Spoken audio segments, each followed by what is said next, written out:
Okay, I just wanted to show you these two clutch hubs, and the one in the foreground is the one I took off the bike, and you can see there's some really pretty severe hammering of the splines,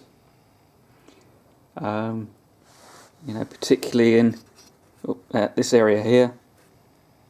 And this is the clutch hub I'm going to put in, and you can see the wear marks on it.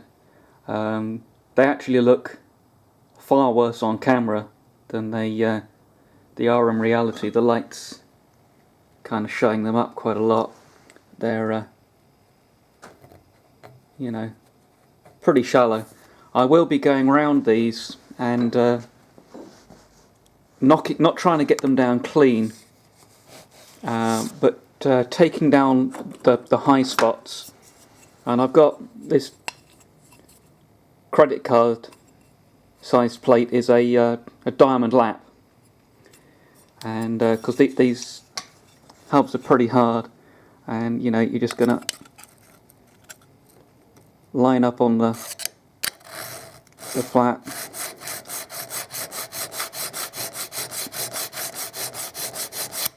And I'm just catching any little raised areas either side of these slight indentations, getting the angle right so I can see a clean, seeing I'm getting contact all the way across.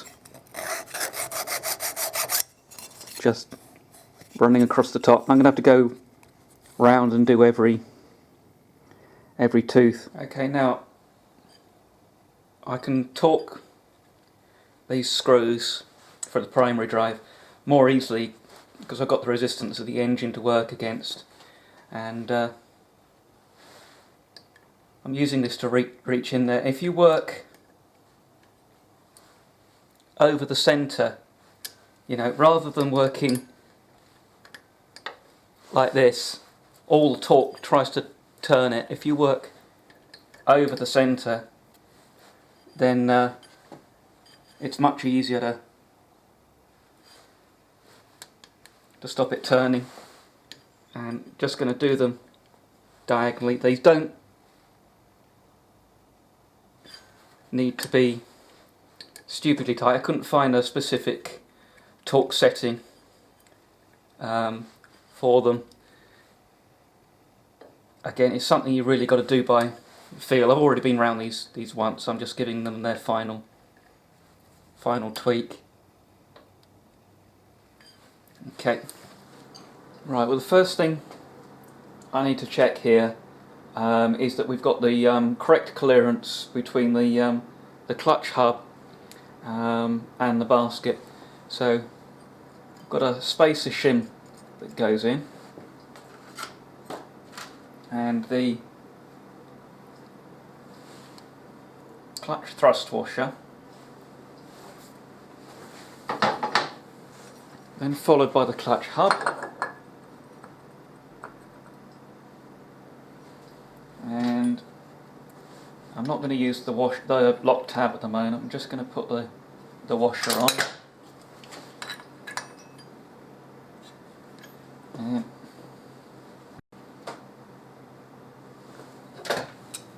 use that clutch holding tool.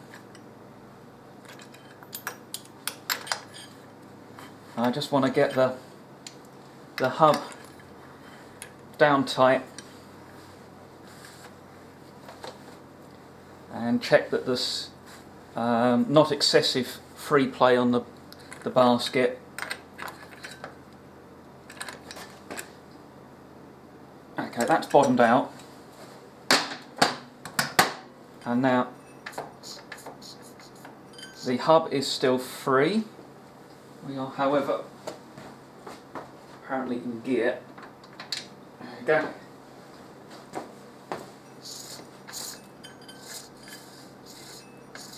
Okay, that's still free, and yet the amount of play in and out on the basket is minimal.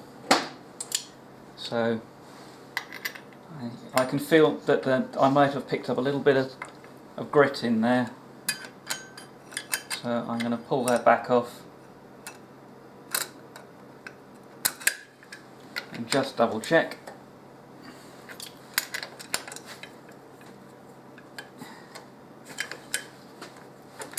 And with the 500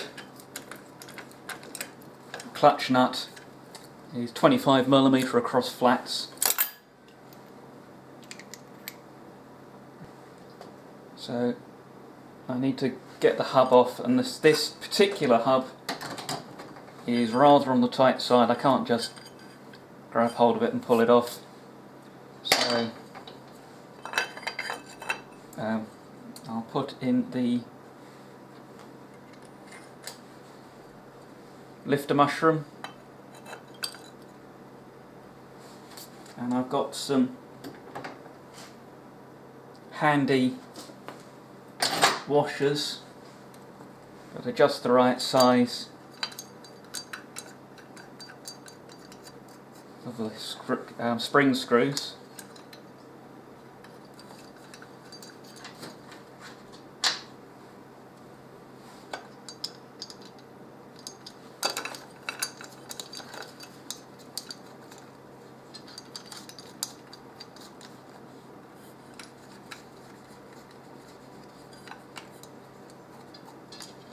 Yeah, those are just down finger tight.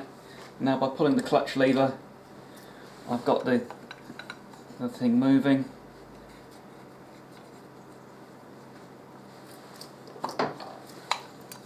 A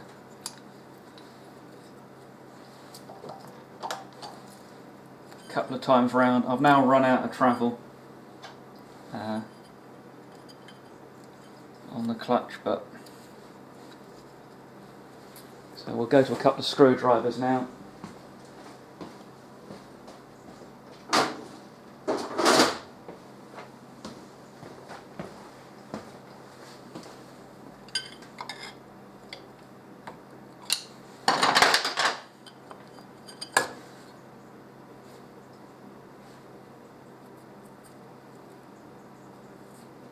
Yeah, I just picked up a tiny bit of dirt on there. I'd already greased this, and for trying I should put it together dry. Okay, so I'll put the thrust washer in with a tiny little smear of grease.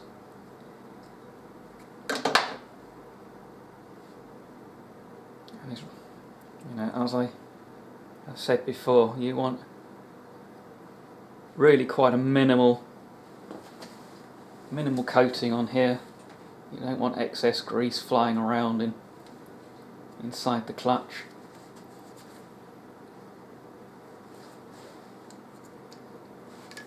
Oops, let's get that done.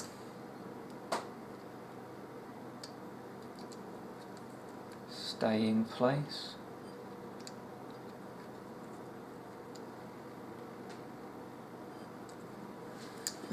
It was wanting to stay in place earlier, it's not wanting to stay in place. No, okay. What I shall do is I shall give it a little dab of grease on the back just to stick it.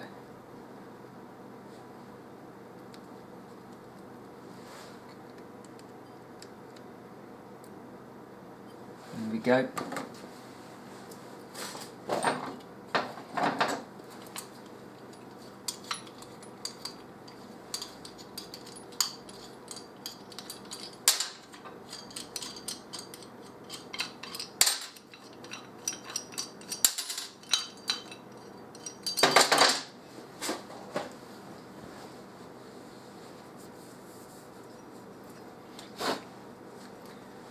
On with the clutch hub. Let's clean out the splines.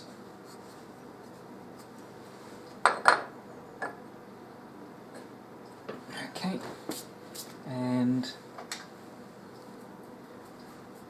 on with the lock washer. Now the 500-watt lock washer just has a tab and has a notch that it engages with,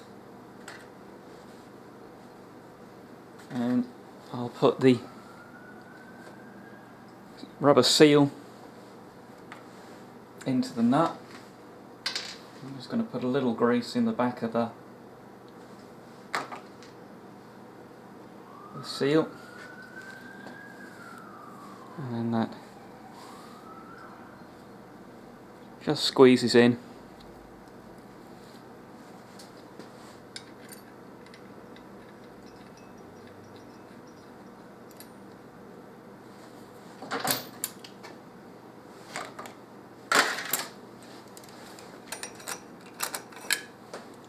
Get the holding tool on.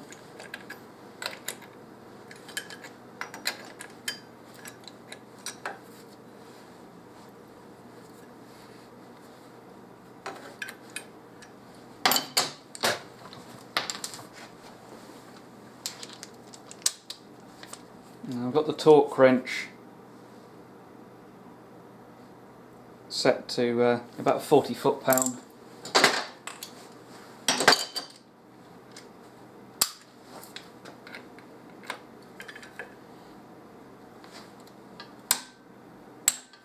It's not all that tight. And again, we're nice and free on the hub. Only a little bit of play in the basket, and I can now just get a screwdriver in here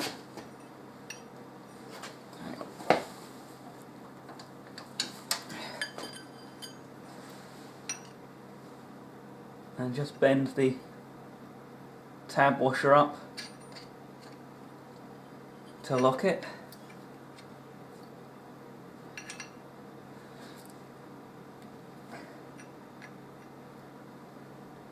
There we go.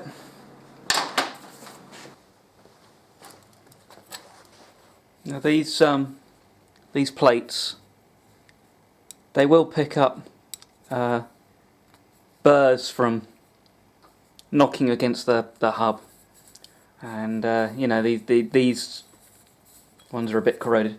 So what I do is I've got a bit of hard plastic here as a flat surface, and a bit of I think it's 80 grit, and I'll put it down, and I've just got a little orbital sander, and I just use this to knock down the burrs.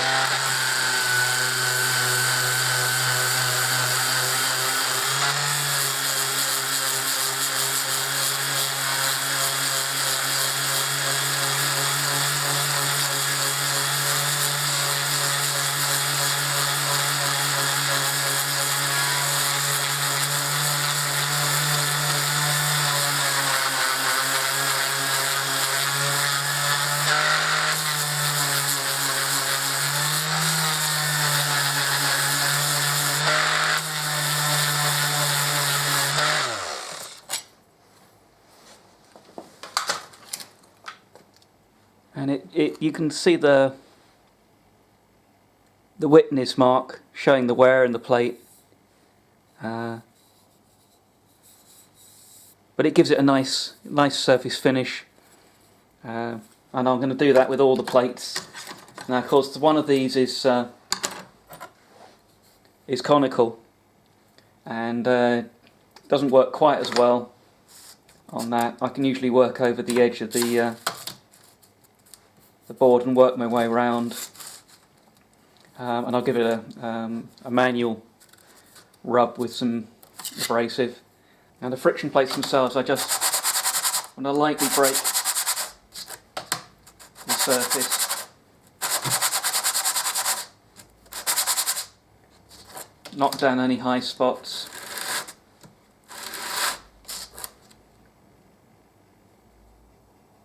I mean, this is a pretty ropey set of plates, and I may well end up changing them later.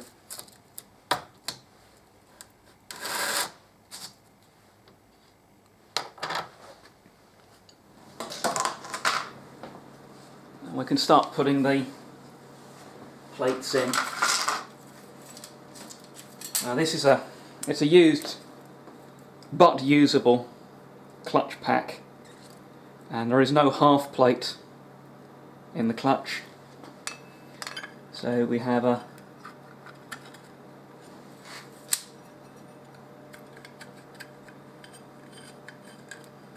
what would normally be a half plate at the back. And the next thing is the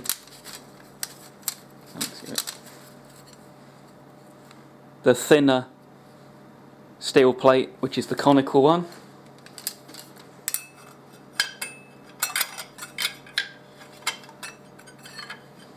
And then we just alternate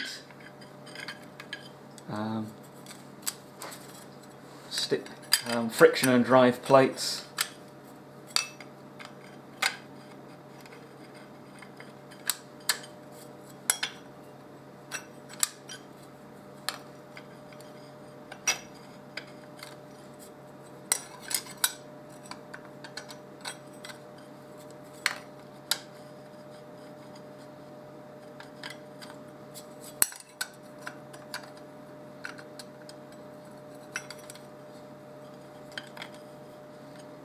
And you see that even with the extra full thickness plate, the pack does only just come up flush with the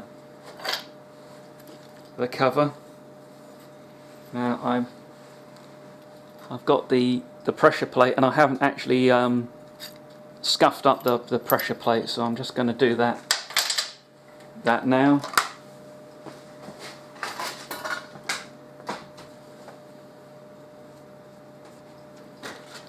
So next in is the mushroom shaped lifter with just a tiny dab of grease on it.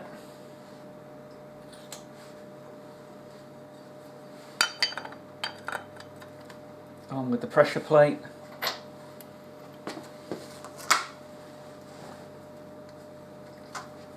And then in with the spring cups. Now sometimes, even with a new clutch in, you can get clutch slip, and these spring cups, the end can actually open out with age, and sometimes the end of the cup will hit the back of the hub, and you're just, you're not getting any more tension on there. So there's nothing wrong with the clutches as such, except the cup stretched. What you need to do is to put these cups in a vise and just give them a little squeeze, but you should make sure you've got them through the pressure plate, because they do tend to get fatter when you squeeze them, and you may find that you can't get them through the plate afterwards. And obviously these cups are available new still, so that's always an option, but it's just something to bear in mind. Need to compress them a little to get them started.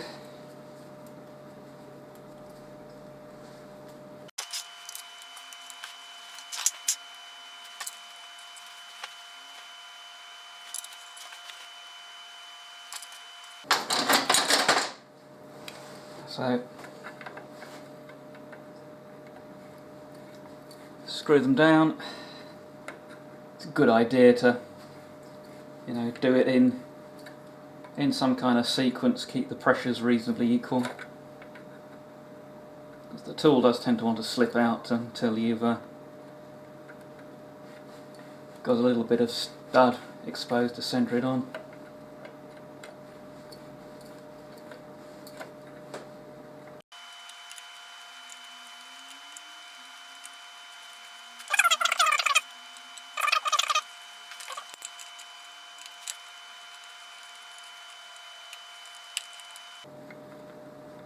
What I like to do is just bottom, just crack it, so that when you come to take it apart, you can just tighten the clutch screw very slightly to help break the thread loose, whilst the studs are screwed into the drum and then peened, and if the nut's tight, you're trying to unscrew the stud from the drum, whereas if you can just turn it a little bit tight first, there's a good chance of breaking the nut loose, but you're actually tightening the stud in the drum instead of trying to unscrew it.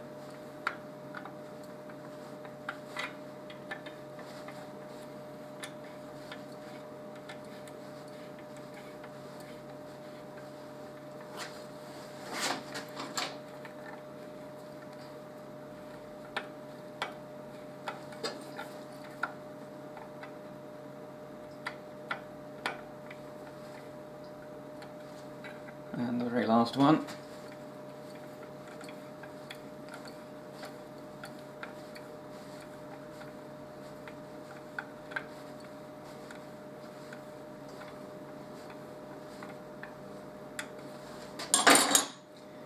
And if I pull the lever in, you can see the cover lifting nicely, and it turns easily by hand. So it's separating nicely, and that's the clutch done.